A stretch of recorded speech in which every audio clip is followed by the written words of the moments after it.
Bentuknya panjang, ada kepalanya, bikin gatel, tambah besar kalau udah masuk semak-semak basah. Apa coba? Itu punya aku ya. Nih, aku buka dan liatin.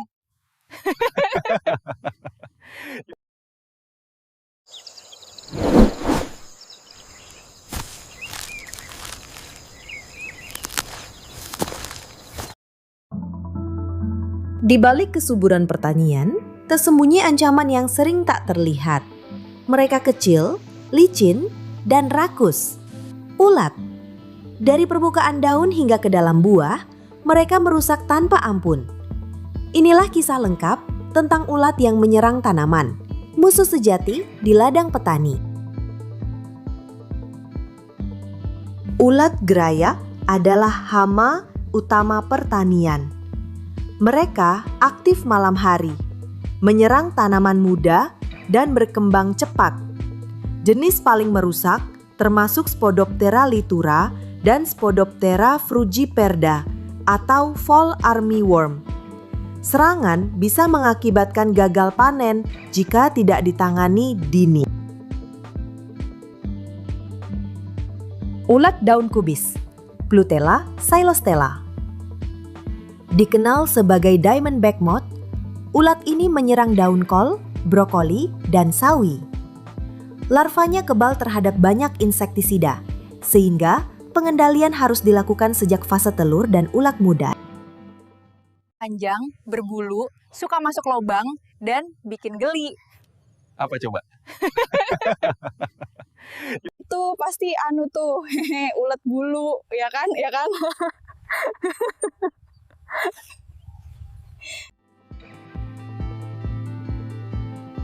Ulat bulu menyerang tanaman keras dan perkebunan seperti pisang, jati, dan kelapa.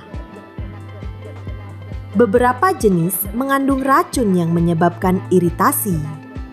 Serangan massal bisa menyebabkan defoliasi total pada pohon. Ulat panah aktif di malam hari dan hidup di dalam tanah. Ia memotong pangkal batang muda, membuat tanaman mati secara tiba-tiba. Pengamatan pada malam hari dan pengolahan tanah yang tepat menjadi kunci pencegahan. Helicoverpa atau ulat penggerek buah menyusup ke dalam buah dan menyebabkan pembusukan dari dalam.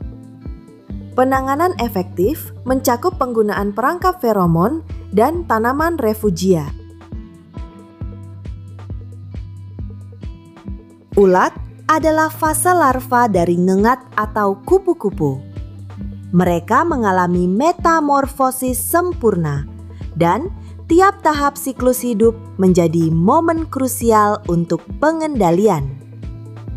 Di ekosistem alami, ulat juga menjadi pakan bagi burung dan serangga predator.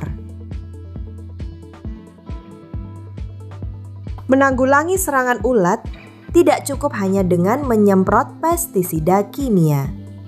Kini, pendekatan modern dan ramah lingkungan menjadi pilihan utama melalui sistem pengendalian hama terpadu (PHT), yaitu 1.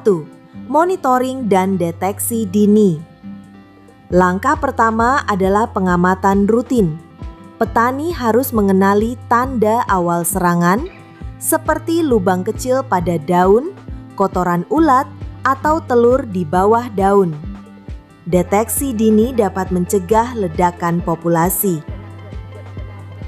2. Musuh alami, biological control. Gunakan predator dan parasitoid seperti Trichogramma serapi pointi menyerang telur ulat, Chrysopa lacewing, dan Coccinellidae kumbang koksi memakan larva muda. Burung kecil juga membantu memangsa ulat secara alami. 3. Gunakan pestisida hayati dan nabati seperti Bacillus thuringiensis (BT), bakteri yang sangat efektif terhadap ulat tanpa membunuh serangga baik. Minyak mimba mampu menghambat makan dan pertumbuhan larva.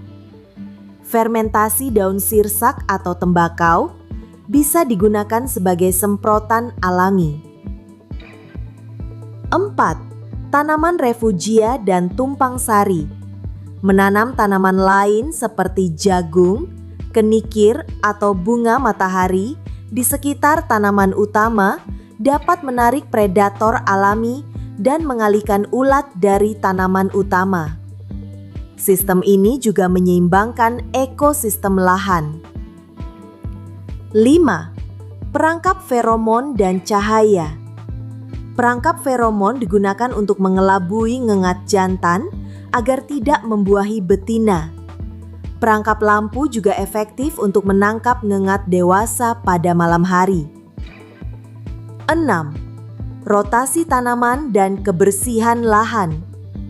Jangan menanam tanaman inang ulat di lokasi yang sama terus-menerus. Rotasi dengan tanaman non-inang bisa memutus siklus hidup hama. Bersihkan sisa-sisa tanaman dan gulma secara berkala. 7.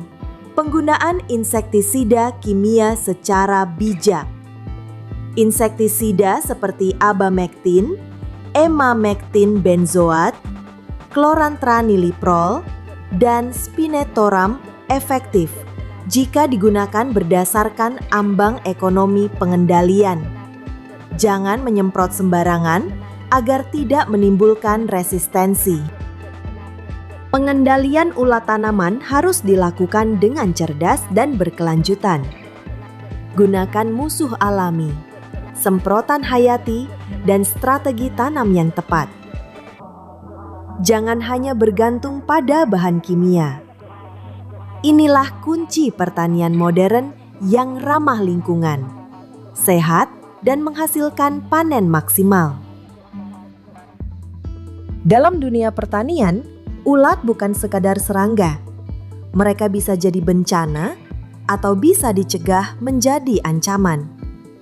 Dengan pemahaman, teknologi, dan kesadaran lingkungan, petani kini memiliki senjata untuk melawan musuh halus ini. Ulat akan tetap ada, tapi panen tetap bisa melimpah.